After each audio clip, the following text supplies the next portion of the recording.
Halo teman-teman, ini menurut gue aja ya, ngomongin tentang konten, dan seperti yang lu lihat di channel gue ini agak random, tapi sekarang mengarah ke arah ke kerja remote, dan gue sebenarnya pengen bilang, kayaknya semua orang harus cobain bikin konten deh. Kalau lu sebenarnya nggak minat untuk jadi kreator gede, atau lu nggak pengen bikin sesuatu yang benar-benar gede, ya nggak apa-apa, lu tetap bikin aja konten.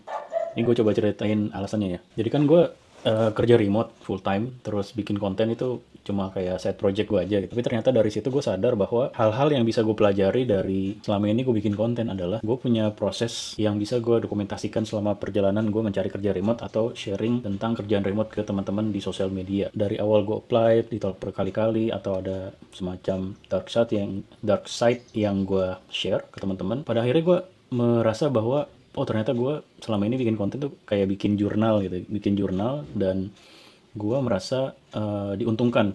Gue bisa melihat lagi proses-proses yang sudah pernah gue lewatin, meskipun gak semua video gue upload ke sosial media, dan gue punya rasa bangga gitu untuk melihat proses yang dulu itu. Sebenarnya belajar dari proses gue bikin konten itu banyak banget yang gue pelajarin, hal-hal baru seperti ngedit di CapCut, di Adobe Premiere, dan lain-lain gitu ya.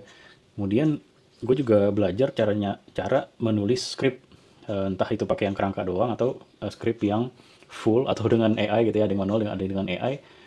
Tapi pada ujung proses tersebut, gue paham bahwa ternyata gue perlu banyak belajar untuk menceritakan sesuatu gitu. Ya, jadi ilmu storytellingnya itu benar-benar terasah ketika gue membuat konten.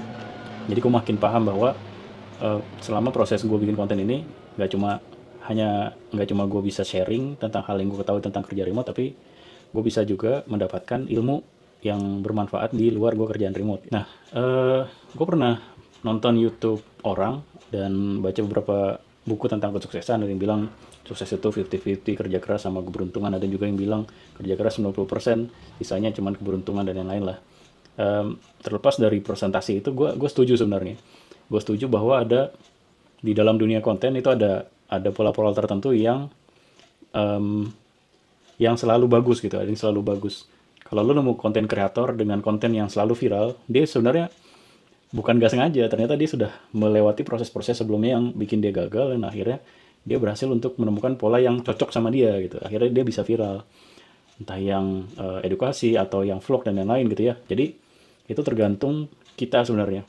Dari proses tersebut apakah kita berani dan coba menikmati dalam tanda kutip proses yang sebenarnya nggak enak itu. Dari awal kita belajar ngomong depan kamera aja gue juga gagap gitu, dan sejauh ini dari konten-konten gue nggak ada penghasilan apa-apa karena gue masih bergantung dengan kerja freelance atau remote yang selama ini gue lakukan gitu. Intinya konten itu memang kita bisa tiru ya, amati tiru modifikasi, tapi kebanyakan orang gue lihat mereka cuma niru, dan akhirnya yang ditirunya konten yang ditirunya viral, tapi dia yang menirunya nggak viral-viral amat gitu. Berarti kan perlu banyak ini ya, perlu banyak perubahan atau perbaikan di konten-kontennya dia itu. Yang itu pun gue akuin bahwa kita ngikutin arus gelombang viralnya itu enak banget gitu.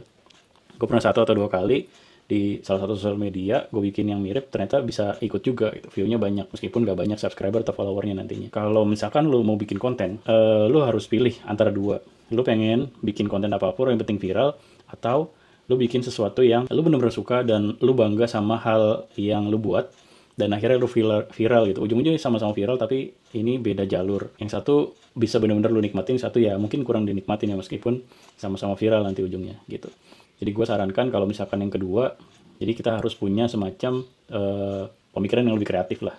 Gue juga merasa gue masih kurang kreatif, dan masih banyak raw video yang gue sebenarnya males ngeditnya gitu. Dan kita juga harus belajar untuk mencari angle sendiri. Kalau nanti akhirnya berhasil ya, gue yakin hasilnya pasti jauh lebih berarti buat kita, karena kita bisa lihat proses-prosesnya. Dari video yang public atau private, kita bisa lihat, seperti gue sendiri, gue lihat banyak perubahan dari cara gue ngomong. Yang tadinya gagap, keringetan, meskipun sekarang masih keringetan ya, tapi gue bisa lihat bahwa dari bikin konten gue belajar banyak gitu. Nah, mudah-mudahan video ini bermanfaat buat teman-teman. Makasih udah nonton video yang ini, sampai ketemu di video berikutnya.